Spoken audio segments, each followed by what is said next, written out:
في أحد البلاد البعيدة وقعت قصتنا هذه. كان يعيش طحان له 3 أولاد ذكور، ولما مات قسمت أملاكه القليلة على أبنائه ال3، فالولد الأكبر كان من نصيبه المطحنة، والأوسط كان الحمار من نصيبه، ولم يبق للأصغر إلا قط صغير، فأخذه عن طيب خاطر ورضا. تشرفنا، كيف حالك؟ مياو.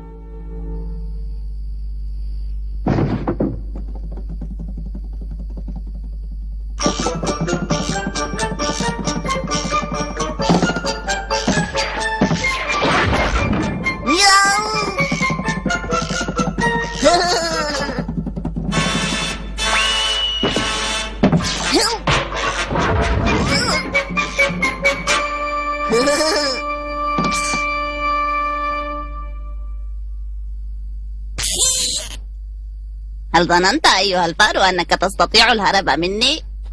هيا أيها القط، لقد أحضرت الطعام. سأدعوك الآن لأن سيدي حضر.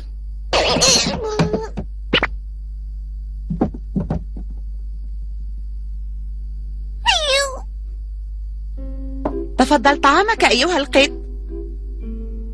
وأين طعامك أنت يا سيدي؟ أنا لست جائعا الآن. أعلم أنك فضلتني على نفسك وآتيتني بالطعام. دائما علي أن أضحي يا قط. حصل أخواي على أشياء مفيدة وحصلت على هذا القط. إنه لا يجيد فعل أي شيء إلا صيد الفئران. سيدي، ها؟ سمعت ما قلت. آسف، لم أقصد الإساءة. لا تأسف أبدا، فلقد شجعتني بكلامك هذا. لحظة، سأثبت لك أنني مفيد جدا. أعطني كيسا وجزمة كي أستطيع المشي في الغابة بين الأشجار، وبعدها سترى مواهبي الفتى. تريد كيسا وجزمة؟ أجل، أريد كيسا وجزمة. أم أنك ترى أن هذا الطلب صعب تنفيذه؟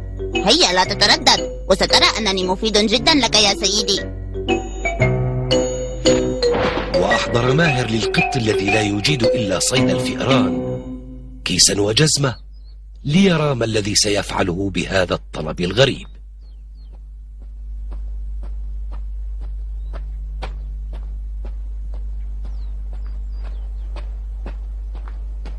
عجيب، قط يلبس جزمة وجزمة جميلة أيضا. ما أجمل هذه الجزمة الحمراء. أحييكن أيتها السيدات الفاضلات. أين تذهب بهذه الجزمة أيها القط؟ اذهب إلى حيث تشاء ما عدا تلك الجهة من الغابة. ولم لا أذهب إلى تلك الجهة؟ لأن في هذه الجهة يسكن ضخم شرير في قصر كبير أسود. إنه ماكر وشرير وقاس جدا، حتى إن أحد الغرباء اقترب من قصره فأخذه ومزقه وفصل عظمه عن لحمه. إنه الضخم. فهل تعلم ماذا يعني الضخم أيها القط صاحب الجزمة؟ اسمه مدهش. ماذا قلت؟ إنه مخيف. أشعر بالرعب كلما تذكرت اسمه. أشكركن على النصيحة، وداعا.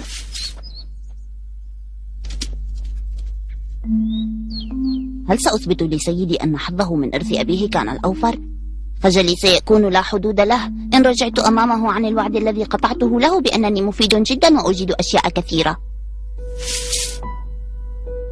مللت من الانتظار.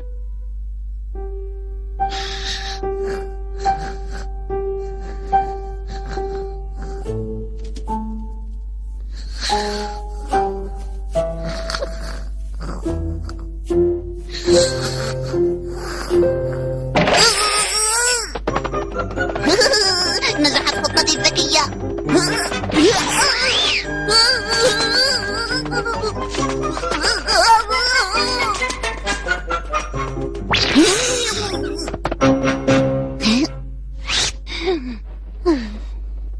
جيد، لم يبقى علي إلا تنفيذ الجزء الثاني من خطتي الذكية. وبعد أن أمسك القط أبو الجزمة بالأرنب حمله في كيسه واتجه إلى المدينة حيث يقع قصر الحاكم. لم يضيع القط الوقت بلا فائدة، فقد ذهب من فوره إلى هناك ووقف أمام قصر الحاكم وطلب لقاءه. ما مرحبا أيها الحارس. هنا من الأسفل. ماذا تريد أيها القط؟ أنا القط أبو الجزمة خادم الوجيه قرنبيطة. لدي أمر هام سأعرضه على السيد الحاكم. الوجيه قرنبيطة؟ اسم غريب جدا، لم أسمع باسمه من قبل. ماذا؟ لم تسمع باسم الوجيه قرنبيطة؟ إنه النبيل قرنبيطة يا رجل. عفوا أيها الحارس. هل هو من وجهاء الدولة؟ بل أوجه الوجهاء بعد سيد الحاكم بالتأكيد، وأنا خادمه المطيع بلا فخر. إذن سأخبر الحاكم. الجزء الثاني من الخطة. تعلمون لماذا لم يعرف الحارس الوجيه قرنبيطة؟ الجواب سهل، لأن هذا الاسم هو الذي اختاره القط أبو الجزمة لماهر، وذلك كي لا يؤذي ماهر. هل قلت خادم الوجيه قرنبيطة؟ ومن يكون الوجيه قرنبيطة هذا يا أبي؟ لا أعلم. من هو أيها الحارس؟ قد جاء يا سيدي. أقدم طاعتي وولائي لسيدي حاكم بلادنا. نرحب بخادم الوجيه قرنبيطة في بلادنا. خادم الوجيه قرنبيطة قط؟ هذا مضحك. تحياتي لك أيتها الآنسة المحترمة. سادتي، أرسل معي سيدي الوجيه قرنبيطة هذه الهدية المتواضعة. كيف عرف أنني أحب الأرانب؟ سيدي الوجيه يعرف جميع ما تحبونه، وهو يحبكم كثيرا، ولقد أمرني أن أحقق لكم كل ما تتمنون. تعال أيها الأرنب الجميل، انظر يا أبي، جميل؟ ها انقل شكرنا إلى الوجيه قرنبيطة على هديته. بكل سرور.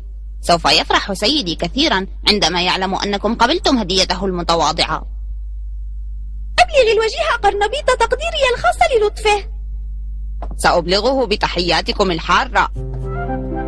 وفي كل مرة كان القط يذهب إلى الغابة ويمسك شيئا ويأخذه إلى قصر الحاكم ويقدمه إليه على أنه هدية من الوجيه الثري قرنبيطة.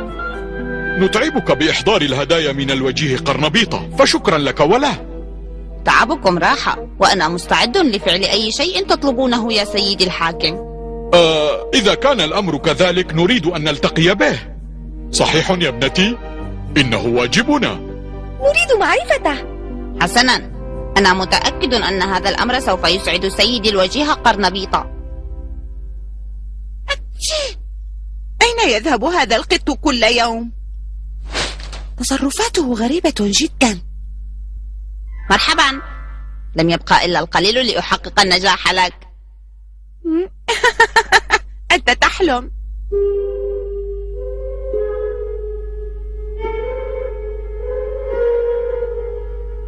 إنه قصر الضخم. حسنا، بلغنا المرحلة الخطيرة من الخطة الذكية، ويجب أن أكون حذرا.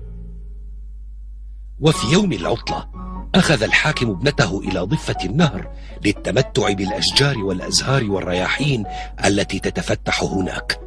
وما إن سمع القط بذلك حتى أسرع وأخذ سيده ماهر إلى النهر. ما بك؟ لماذا تدفعني هكذا أيها القط؟ توقف، قلت توقف. سيدي، كف عن التذمر. الجو جميل اليوم ومناسب للتمتع بالمياه. هيا يا سيدي. ألا تكف عن المزاح؟ انتظر. لا أستطيع. الماء بارد. انتظر. أتى الحاكم. هيا تحرك يا سيدي. لا أفهم ما تقول. لا وقت للشرح. سامحني يا سيدي، ستعلم لاحقا أنني كنت أعمل لمصلحتك. لماذا فعل بي هذا؟ تمهلوا، لا تبتعدوا أرجوكم، فسيدي الوجيه قرنبيطة في أمس الحاجة إليكم. هل ذكر الوجيه قرنبيطة؟ يا له من اسم مضحك. مرحبا أيها الوجيه قرنبيطة. ماذا؟ أنا قرنبيطة؟ نعم، أنت الوجيه قرنبيطة ولا أحد غيرك يا سيدي. لماذا يقول هذا القط الخرف عني إنني قرنبيطة؟ هل أصابه الجنون؟ ماذا تقصد بقولك أن اسمي هو اصبر قليلا أيها الوجيه قرنبيطة. أيها القط، أنا لست قرنبيطة. سيدي الحاكم، أقدم إليك معلمي الوجيه قرنبيطة. في الحقيقة يا سيدي أنا لا أفهم ماذا كنت قبل أن أكون. أنت الوجيه قرنبيطة. اخرج من الماء أيها الوجيه. ها؟ يؤسفني يا سيدي الحاكم أن معلمي الوجيه قرنبيطة لا يستطيع مغادرة الماء الآن، فقد نزل إلى الماء ليستمتع به في هذا الجو الجميل، وفي هذه الأثناء فقد معلمي الوجيه ثيابه الغالية الثمن، وعلينا الآن يا سيدي أن نحضر له ثيابا أخرى غير تلك الثياب، وقد يتطلب هذا الأمر وقتا طويلا، ولهذا نعتذر إليكم. حادث مؤسف حقا.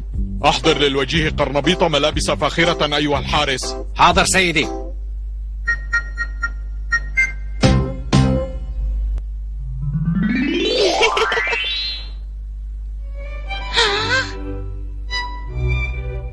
هذا أنا؟ لا أصدق. يناسبك حقا. رائع أيها الوجيه قرنبيطة. ما رأيكم الآن أن نتمشى في هذا البستان يا سيدي؟ فلا شك في أن أمتع وقت للمشي يكون الآن، وحول هذا البستان توجد مجموعة من البساتين الجميلة، ويشرفنا أن نتمشى معكم يا سيدي الحاكم، فتفضلوا.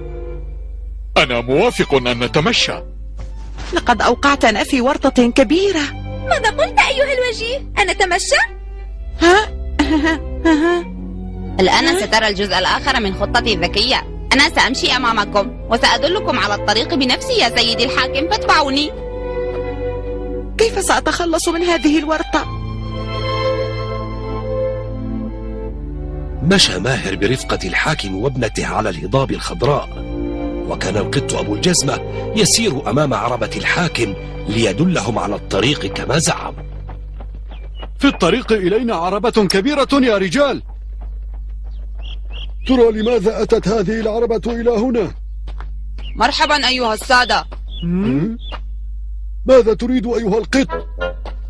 جئت إليكم كي أنبهكم وأقول لكم إن الحاكم قادم في الطريق، فإذا سألكم عن صاحب هذا البستان فقولوا الوجيه قرنبيطة. الوجيه قرنبيطة؟ ما الذي يجبرنا على أن نقول ذلك للحاكم؟ الذي يجبركم على ذلك أنني سأخلصكم من الضخم. فما رأيكم الآن؟ ستنفذون أم أترككم يتحكم فيكم الضخم؟ أجيبوني هيا. سمعت من زوجتي أنه دخل إلى غابة الضخم قبل مدة قصيرة قط يلبس جزمة حمراء، وأظن أن هذا القط الواقف أمامنا هو ذلك القط صاحب الجزمة. ماذا سنفعل الآن؟ إذا لم نساعد القط فسيبقى الضخم يتحكم في معيشتنا جميعا.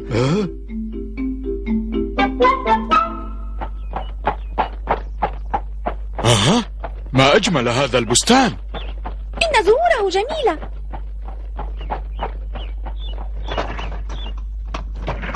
أخبرني أيها الفلاح، لمن هذا البستان الجميل؟ ملك للوجيه قرنبيطة يا سيدي. هذا جيد، أراه بستانا كبيرا جدا.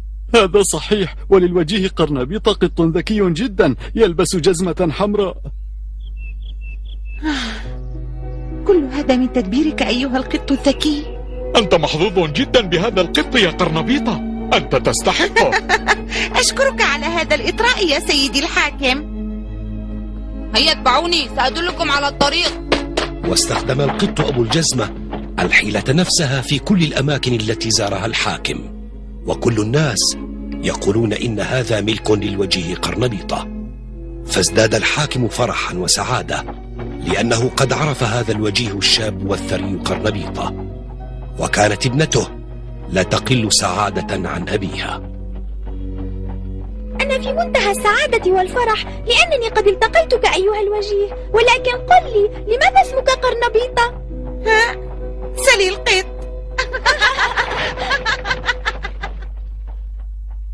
أما القط أبو الجزمة فقد دخل إلى عمق الغابة، وكان يريد أن يخلص الفلاحين من الضخم الشرير الذي كان ظالما جدا وثريا جدا. في الحقيقة لم تكن تلك البساتين التي زارها الحاكم إلا ملكا للضخم الشرير.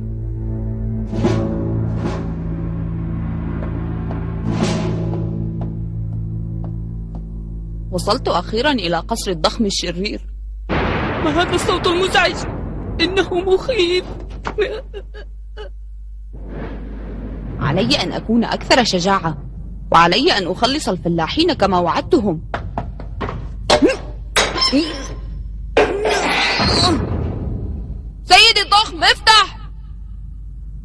هل أنت هنا؟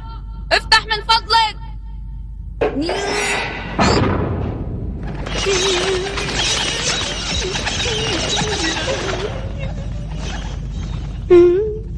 فرجت. يا سيدي الضخم. من ينادي؟ ألن تقول لي من أنت؟ أنا غريب، مررت من هنا مصادفة، وعندما رأيت هذا القصر تعجبت من جماله الذي لم أرى مثله، وعلمت أيضا أنه قصر السيد الضخم المحترم، فقلت في نفسي ليس من اللباقة أن أمر من هنا ولا أسلم على السيد الضخم. تفضل بالدخول أيها المهذب. هيا تشجع لكي تفي بوعدك. حسنا، القط أبو الجزمة قادم ليتشرف بلقائك يا سيدي.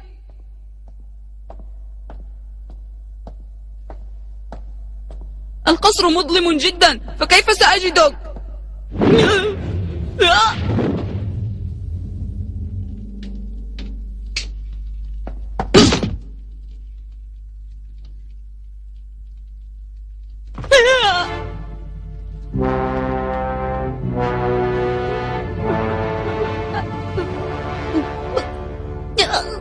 مرحبا يا سيدي الضخم، لقد سمعت عنك كثيرا، سعيد بلقائك. ولم يقولوا لك إن الاقتراب من قصري ممنوع؟ ها؟ على كل حال حدثني عما يقولون عني في الغابة والمدينة. كما تريد، لا يمر يوم إلا والناس يتحدثون فيه عنك وعن أملاكك وقوة شخصيتك وبراعتك. بصراحة أنت مدهش جدا. أنت تبالغ. لا، في الحقيقة أنت مدهش جدا، ولا سيما قوتك العجيبة. أنا قوي جدا. وهذا هو بيت القصيد يا سيدي. لقد جئت قاصدا إلى هنا كي أرى هذه القوة عن قرب. أتشك في قوتي أيها القط؟ إذا سأريك الآن. انظر وراقب كيف أستطيع الظهور بالشكل الذي أريده. أستطيع أن أتنكر على شكل أي حيوان. مذهل، وكيف يتم ذلك؟ هذا سهل علي. سأريك أول تنكر أيها القط الصغير.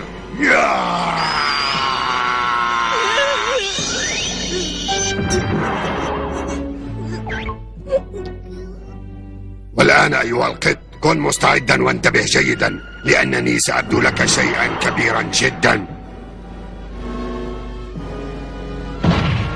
هذا رائع جدا، حقا أنت بارع. أما الآن فسأريك شيئا أكبر من الفيل.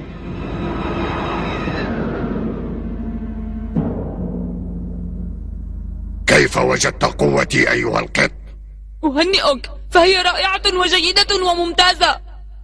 اقتنعت 100% بقدرتك على الظهور بأشكال مختلفة. وماذا تريد أن ترى أكثر من ذلك؟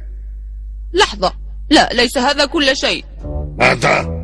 أتطلب شيئا معينا حتى تقتنع بقوتي أيها القط؟ هيا اطلب حتى أنفذ، وترى أنك قد أخطأت لأنك شككت في قوتي، وبعد ذلك سأعاقبك عقابا قاسيا لم يره أحد. أنا موافق. إذا قل ماذا تريد؟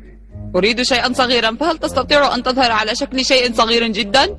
حسنا، اختر شيئا صغيرا. كلب أو قط مثلي. ما رأيك أن تظهر على شكل فأرة صغيرة، وعندئذ سأقتنع بقوتك قناعة تامة. سأظهر بشكل فأرة صغيرة، وأرجو أن تقتنع أيها القط. انظر، ها أنا ذا أمامك. ماذا تقول الآن؟ هل اقتنعت بقوتي أيها القط؟ ليس بعد. إنك فأر لذيذ.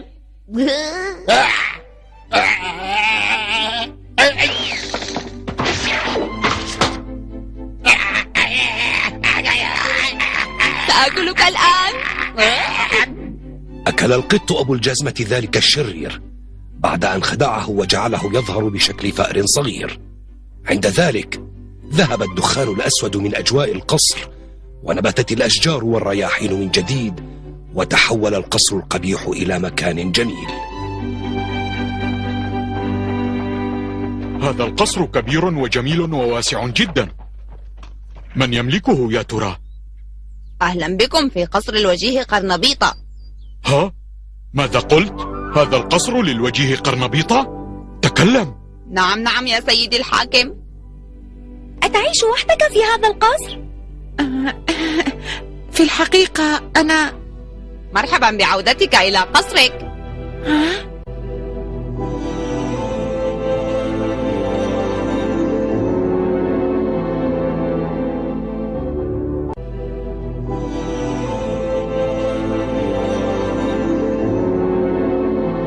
أشكرك على هذه الوجبة اللذيذة أيها الوجيه قرنبيطة. لا شكر على واجب سيدي الحاكم، وأهلا بك. والآن قل لي، من أين أتيت بكل هذا؟ وكيف حصلت على هذا القصر؟ لم يكلفني الحصول على هذا القصر إلا تناول فأر.